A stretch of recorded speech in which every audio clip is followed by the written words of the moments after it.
I wanna in advance apologize for how I look. It's extremely hot, but it's cool, I'm just dying over here. Anyways, today I wanted to talk about Testdaf, and for those who don't know, and I assume if you clicked on this video that you do know, Testdaf is Test Deutsch als Fremdsprache, which means that it's basically the analogy of TOEFL or IELTS, and it's a German proficiency test that you take mostly in order to apply to a German university for bachelor's. And if you're not in a technical field, usually you would need it for master's as well. Let's first talk about levels. So Testdaf basically has 4 levels. First level is under TDN 3, which means that you don't have B2 and no one accepts that. Then we have TDN 3, and TDN 3 usually means B2, and it is usually enough to get into a collegium, but it is usually not enough to get into a uni. Then we have TDN 4 and TDN 5. TDN 4 is C11, it's between B22 and C11, and it is usually enough to get into universities. For some programs, probably like German linguistics or something, you would probably have to get TDN 5, which means you are at a C1.2 level. Basically, Testdaf is structured in a way that you get 4 grades. 1 grade is for reading, 1 grade is for listening, 1 grade is for writing, and the last one is for speaking. And most universities require you to get a 4 in each section, which means you can't outweigh a bad grade. You can't get a 3 and a 5 and then have 4 as an average. Although some universities do allow that, I am talking right now mostly about universities that are considered at the top. They all require 4 in all of the sections. I guess some exceptions could be made. If you got 3 5s and 1 3, you could talk to the university you're applying to, but I personally only know of 1 case where it worked. So let's get into tips, which is this video is about, on how to pass Testdaf. First of all, I want to preface this to say that you don't actually need C1 to pass Testdaf on C1, which sounds insane, but the reality is that Testdaf is extremely standard, and the phrases you have to learn, the words you have to learn, the topics you have to learn repeat themselves year after year. So eventually, to be honest, Testdaf doesn't really show how well you know the language or how well can you, for example, speak. After I passed Testdaf, it was still a huge struggle for me to actually speak German to people and to understand what was said to me. Just because Testdaf is extremely academic, which means you will learn about environmental topics, academics, but you will not actually learn everyday topics, words that you need to actually communicate with people. But let's get into the sections. So the first section is reading, and as far as I remember, it has 3 parts. Reading is, to be honest, the simplest part of Testdaf, although now that I remember I didn't pass it the greatest, but reading usually relies on you to understand, first of all, the words and what they're talking about, to analyze the text, and to be honest, in my year it wasn't the greatest task, because we had some weird topic. It's always gonna be a weird environmental topic in one of the tasks, and it's usually the questions are designed to confuse you, so you have to catch little phrases and paragraphs in text to understand it. And for reading, there really isn't much to talk about. I guess you just have to read a lot. Then the second part is listening, and it is a little bit more challenging. So you again have 3 tasks. 1 is for TDN 3, 1 is for TDN 4, and 1 is for TDN 5, which does not mean that you can skip the TDN 3, for example, if you need 4. This usually means that the level of tasks is higher with each one. So for listening, you have a first text, you can only listen to it once, and you have to fill in the whole, so answer some little questions. It is usually pretty easy if you prepared for it, but it's, you only listen to it once, so the biggest thing is to not space out and listen carefully and try to focus, because depending on where you actually take the test, you can either have actual headphones, which is a huge plus, or if you took it, for example, where I did, you will have a tiny little speaker in the front of the room and you will barely hear anything.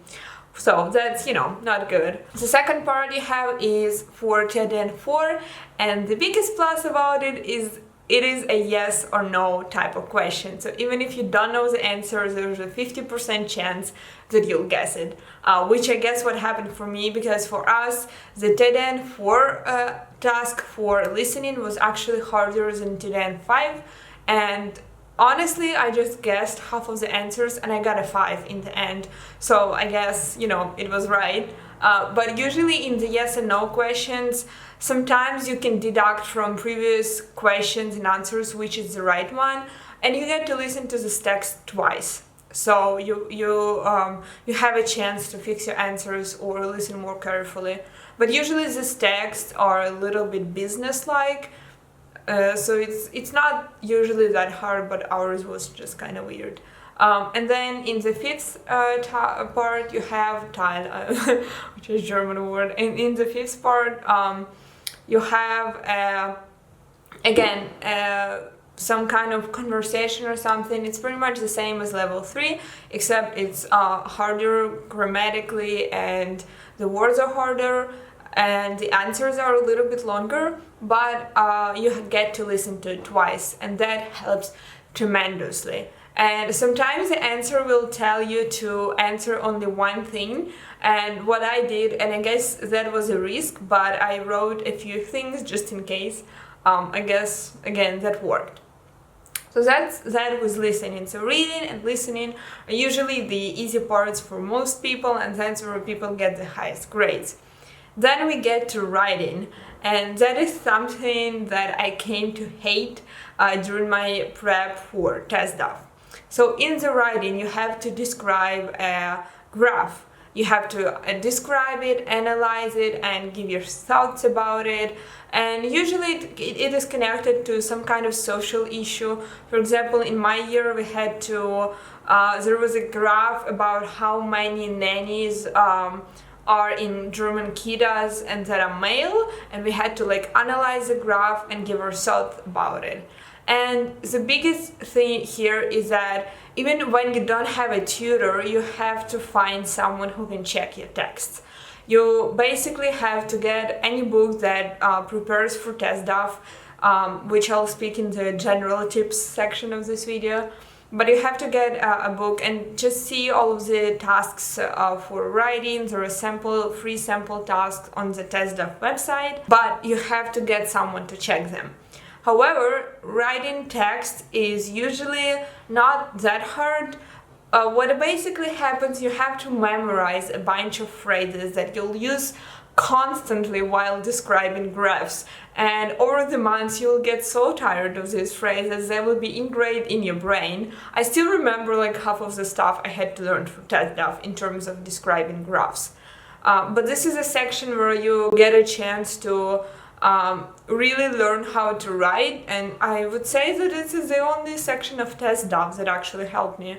But you get to learn how to write, so basically write kind of like an academic essay with arguments, with a conclusion and all of that. So my biggest advice would be to find tasks from Testdaf with the graphics and just write as many as you can, and get someone who either have passed Testdaf or is a tutor and or who knows German really well to analyze your texts and to check them. And then we go to speaking. Now, speaking can be a little nerve-wracking because depending on where you write it, you sometimes have to wait up to 2 hours without having the right to use your phone, notes, anything. You just sit there for 2 hours and wait till it's your turn to speak, because not all of the centers where you pass Testdaf are equipped enough to let everyone pass the speaking test at the same time, because you need computers, you need microphones, all of that.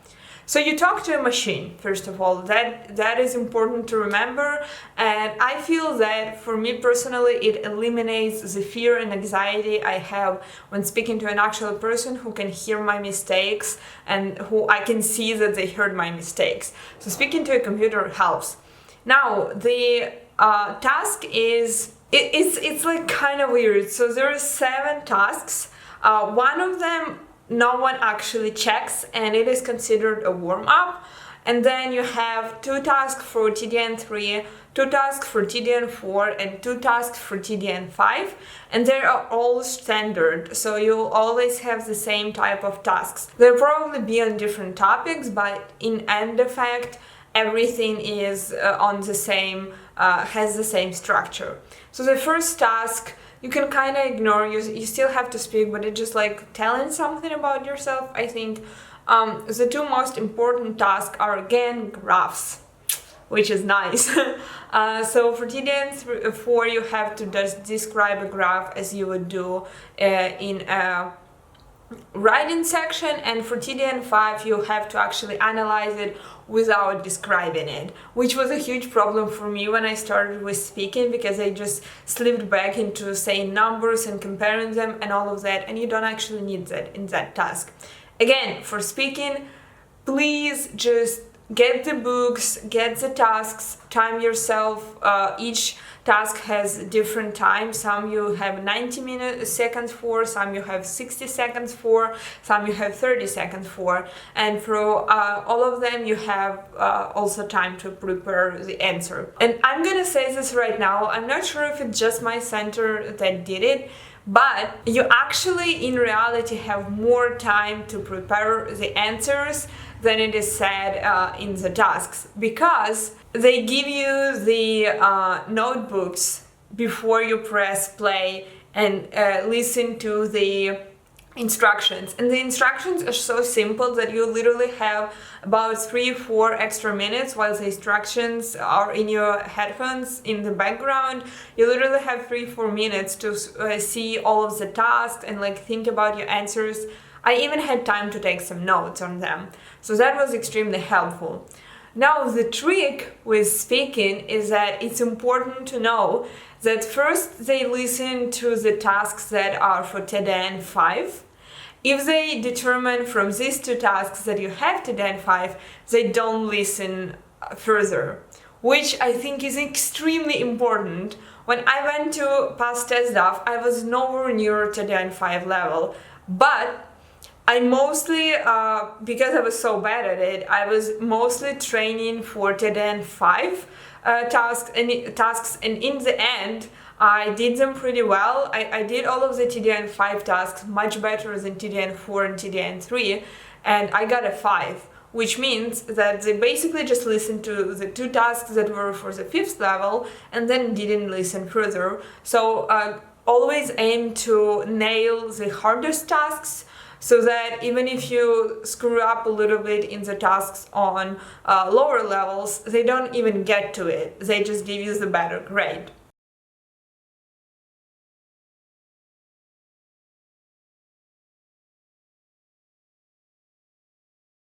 Now to the general tips. As I said in all of the previous ones, please download all of the books you can get. The thing is, it is pretty easy to find them on websites for free, which is, I mean, not completely legal, but a lot of these books are extremely expensive, and for students, you know, whether you pay for them or not, get as many books as you can and do all of the tasks that there are. Everything. I pretty much got through every book I could find on Testdaf prep, up to the point where my tutor was like, we don't have any more tasks. So write all of the text, do the speaking exercises, time yourself at home, listen to yourself speak, which is extremely important, so you can catch your errors, especially the errors that you make often. Now, also in speaking part, I forgot to say they don't really care that much about grammar and all of that. They more care about how well you can actually express yourself, your thoughts, the words that you use, phrases that you use, and not that much the grammar that is in there.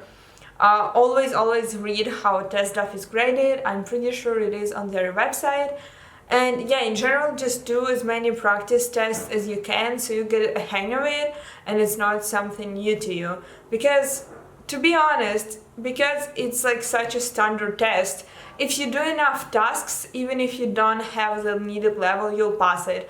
I know people who realistically had B1 and they passed Testdaf on the level 4, which is basically C1, just by learning all of the phrases and words and not having the actual knowledge. And also don't be scared. It's nerve-wracking. The 6-week wait for the results is extremely annoying, but in the end I'm sure you'll pass. And yeah, that's pretty much it for this video. I know this probably has an extremely small audience, but when I was preparing for Testdaf and looking for videos, honestly, I couldn't find anything or anyone who actually talked about the grading and the stuff that goes on inside the test. That is it for today's video. My next videos are going to be more just general study related, study with me's, bullet journaling. I'm gonna have a app where I talk about digital applications for students, websites, Chrome extensions, everything that I use, because I think it's extremely helpful. So stay tuned for that. Subscribe if you haven't already, and all of the stuff that people on YouTube say, I'm not really equipped about it. And good luck on your Testdaf. I hope you all pass, get amazing results, and get to go to Germany, which is a wonderful country. Bye!